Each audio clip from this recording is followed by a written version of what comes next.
What kitchen furniture should one consider? More often than not, many homeowners pay a little attention to their kitchens, in the belief that kitchens are merely places to cook rather than livable spaces.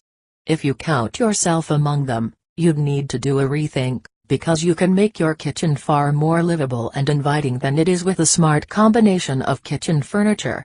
What's more, you can make it more appealing with a set of chandeliers, or even a fireplace.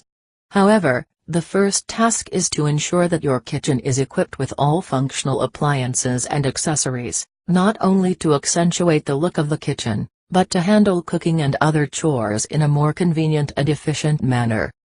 Consider a kitchen island.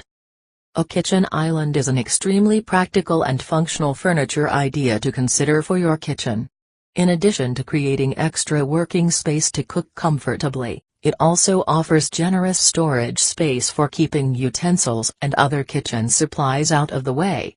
Many kitchen islands also come with spice caddies and towel bars which keep them within an arm's reach.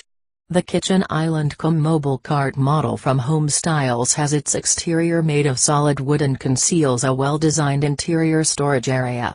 Durable casters also make it portable and convenient to move around, especially when cleaning the kitchen floor. The attractive granite top and classic, natural wood finish helps it fit in well with your home's overall ambience and decor. This option comes with a choice of different countertops ranging from wood or stainless steel, to gray or black colored natural granite, and you'll pay just a little above $400 to own one.